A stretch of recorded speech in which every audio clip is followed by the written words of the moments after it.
نرحب بأمين السبتي معنا مباشرة من أمام مقر إقامة المنتخب المغربي هنا في الدوحة. أمين بك معنا، مساء الخير. لتوه المنتخب المغربي أنهى مباراة الودية الأخيرة في الشارقة بالإمارات منتصرا بثلاثية أمام منتخب جورجيا. أي أثر معنوي سيكون لهذا الانتصار، خصوصا أنه اقترن بأداء مميز؟ بالفعل أهلا بك يوسف وبك نيرفانا وبكل مشاهدي قنوات بي إن سبورتس. انتصار معنوي مهم قبل أن يدخل المنتخب المغربي الرسميات. نعلم جميعا أن المنتخب المغربي في السابق كان دائما ما يلعب جيدا على مستوى المباريات الودية. اليوم مطالب بأن يكون أكثر قوة، أكثر تركيز في القادم من المباريات. نعلم أن هذا الانتصار جاء على منتخب جورجيا الذي يحتل المركز 82 على مستوى تصنيف المنتخبات عالميا، بينما المنتخب المغربي سيواجه الثاني عالميا بلجيكا، الرابع عشر أو ثاني عشر إن لم تخني الذاكرة منتخب كرواتيا، والحادي والأربعين منتخب كندا. وبالتالي من المطالب أن يكون المنتخب المغربي جاهزا، أن تبقى الأرجل فوق الأرض كما يقال، رغم هذا الانتصار ورغم ما شاهده من فنيات وإمكانيات للاعبي المنتخب المغربي. وليد الركراكي حاول أن يعطي دقائق لعب لمختلف اللاعبين. شاهدناه أشرك عطية الله على مستوى اليسار وأبقى مزراوي في دكة البدلاء وأشركه في الشوط الثاني. أعطى أيضا الفرصة لحمد الله في الشوط الثاني الذي كان مطلبا جماهيريا بالنسبة للجماهير المغربية.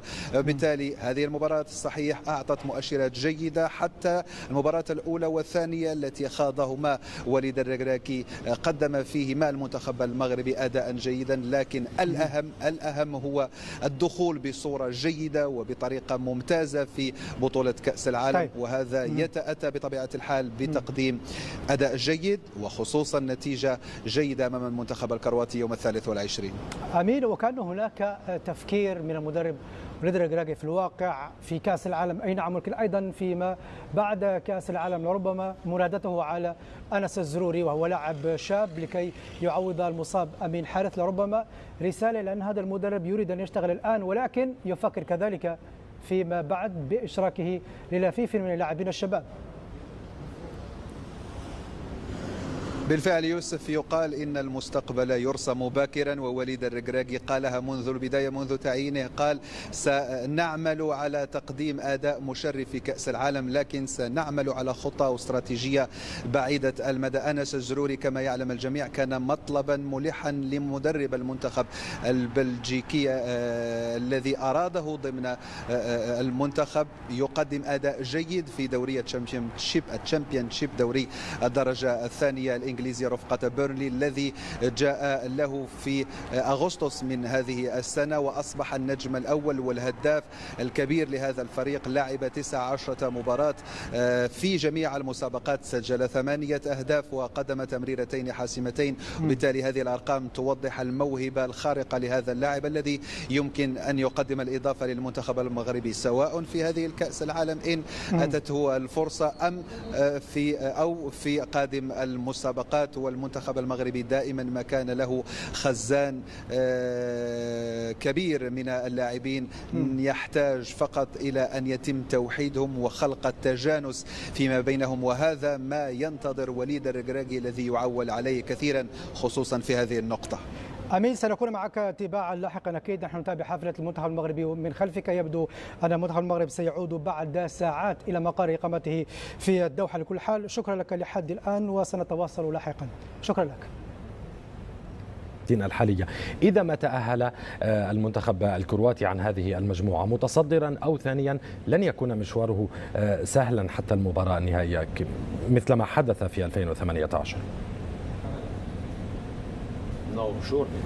بطبيعة الحال هذا ظرف مكاني وزماني مختلف، هذه منافسة مختلفة، هذه مجموعة قوية جدا لا تنسى وأننا سنقابل المنتخب الكندي، والمنتخب الكندي يبلي البلاء الحسن، ولديه الكثير من اللاعبين الذين ينشطون في الدوري الإنجليزي الممتاز.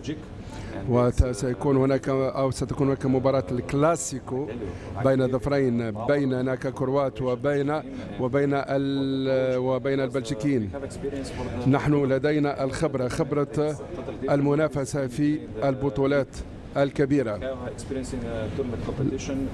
هذا ما يميز الكروات. ولكن الهدف الأول هو تخطي مرحلة المجموعات، هذا هو الهدف الأول المنشود. ومثل ما نقول لكل حادث حديث، إذا أوجد المدرب التوازن المطلوب فإن احتمالات أيضا بأن تلاقي المنتخب الإسباني، احتمالات بأن تلاقي المنتخب الألماني. الكابتن ماركي لم يتحدث عن المنتخب المغربي، ربما قرر أن يترك الحديث لك عن المغرب. المنتخب المغربي لديه حظوظ كبيرة بأن يكون حصان أسود في هذه المجموعة، في هذه البطولة عموما. خبرة المنتخب المغربي ولاعبي المنتخب المغربي في الدوريات الأوروبية، هل من الممكن أن تؤثر على كرواتيا؟ تأثير المنتخب المغربي على كرواتيا؟ المنتخب المغربي يضم عليه مجموعة من أفضل اللاعبين العرب في مراكزهم. أفضل منتخب عربي يضم نخبة من اللاعبين المحترفين، أكثر عدد من المحترفين العرب في منتخب المغرب. والآن أصبح معهم مدرب راضي عنه الجمهور وراضي عنه الصحافة وراضي عنه الجميع، وحقق بطولة لنادي الوداد وهو المدرب وليد الركراكي. كل شيء متاح للمنتخب المغربي، وبأمر الله يحقق نتيجة رائعة. عفوا أخي، يعني نتمنى أن يكون المنتخب المغربي هو أول هذه المجموعة، نتمنى أن يحقق انتصار في المباراة الأولى على منتخب كرواتيا. لكن إذا عدنا للمنتخب الكرواتي وتحدثنا عن المنتخب الكرواتي كما نتحدث عن أسماء وازنة في التشكيلة التي خاضت كأس العالم الماضية، كثير من اللاعبين لعبوا في كأس العالم. أولا لوكا مودريتش للمرة الرابعة يلعب في كأس العالم، خبرة كبيرة جدا، 37 عام وما زال يؤدي رغم كبر سنه، ما زال هو النجم الأول لفريق ريال مدريد. تأتي إلى المدافعين فيدا ولوفرين، وبالإضافة لإيفان بريسيتش لاعب فريق توتنهام كأس العالم الثالثة، يعني مشاركات عديدة. يأتي إلى الحارس ليفاكوفيتش الحارس الثاني في المونديال السابق، وهذه هي المرة الثانية له في كأس العالم، خبرات على مستوى عالي جدا. طبعا أيضا المهاجم كراماريتش المرة الثانية في المونديال حاليا، هو أي نعم كان الموسم الماضي أو في النسخة الماضية على دكة البدلاء، لكن هذه المرة أساسي. لاعب البايرن يوسف ستانيسيتش، أيضا لاعب تشيلسي ماتيو كوفازيتش، أسماء كبيرة في أندية عريقة تلعب للمرة الثانية والثالثة في كأس العالم. منتخب كرواتيا لن سوف تكون بالتأكيد مجموعة نارية، مجموعة قوية. بلجيكا موجودة، المنتخب الكندي أيضا. لا نريد والمنتخب الكرواتي فهي مجموعة صعبة أن نقول بأن المنتخب الكندي سوف يكون لقمة سائغة. شكرا جزيلا لك المدرب الكرواتي دامير ماركانوفيتش على وجودك معنا اليوم، وأيضا الكابتن أحمد فؤاد معلق قنوات بي إن سبورتس، شكرا جزيلا لك أيضا على وجودك معنا. نحن نعرف إكوادور يعني تتوقع قطر الأفضل إنجازا؟ بالنسبة للإمكانيات كلاعبين، المغرب هي تتفوق على كل المنتخبات العربية. تمتلك لاعبين لديهم خبرة يلعبون في أقوى الدوريات الأوروبية. تتكلم على عودة زياش للمنتخب هذه المرة، لاعب تشيلسي، إن كان لم يلعب كثيرا مع فريق البلوز، لكن في الأخير يعطي إضافة كبيرة لهذا المنتخب. حتى بالنسبة لأشرف حكيمي المتألق مع باريس سان جيرمان، هذه كل النقاط في صالح المنتخب المغربي، لكن المجموعة ممكن لم تخدمه كثيرا. عكس منتخب قطر ستلعب مباراة الافتتاحية أمام الإكوادور، وبعدها ستواجه السنغال. لكن السنغال بالنسبة لي حسب بعض التقارير تحدثت اليوم ممكن ساديو ماني لن يلحق المباراة الأولى، لكن أعتقد لن يكون حتى جاهزا لأولى 3 مباريات في الدور المجموعات. لهذا أنا أرشح أكثر منتخب قطر لبلوغ الدور الثاني، والمنتخب المغرب لن أتفاجأ إذا حقق نتائج أفضل من النسخ السابقة. صحيح. وبعيدا عن المنتخبات العربية، أنت تتوقع قطر والمغرب بناء على ظروف المنتخب القطري ووجوده بأرضه والأسماء القوية، وأيضا المغرب. ننتقل إلى المنتخبات الأخرى.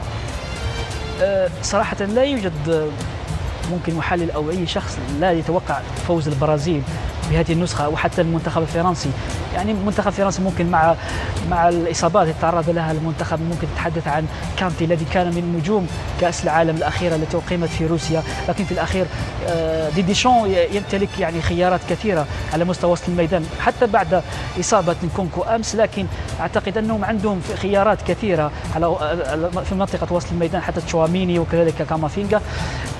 انا لا اتحدث عن المنتخبات العريقه المرشحه لنيل اللقب، لكن اتحدث عن هذه النسخه كاني اشاهد هنالك مفاجاه، يعني مفاجاه كبيره ستحدث في المونديال، ممكن من منتخب صربيا اكثر. صربيا يعني قياسا بما شاهدته لهذا المنتخب خلال التصفيات امام البرتغال في نفس المجموعه، يعني قطر ايضا لعبت في المجموعه كضيف في المجموعه الاولى في تصفيات كاس العالم، لكن صربيا كمنتخب صراحه يمتلك خط هجوم قوي، لكن تاديش ميتروفيتش فلاهوفيتش ايضا. فلاهوفيتش ان كان يعني جاهزا للمشاركه، لكن النقطه السلبيه ممكن في خط الدفاع، وانت تواجه منتخبات قويه في المجموعه التي تلعب فيها صربيا، لكن بالنسبه لي ممكن نشاهد مفاجاه سواء من الدنمارك او حتى صربيا. طبعا كم سنه لك وحيد في قطر؟ 10 سنوات. يعني انا وياك نفس الشيء 10 سنوات.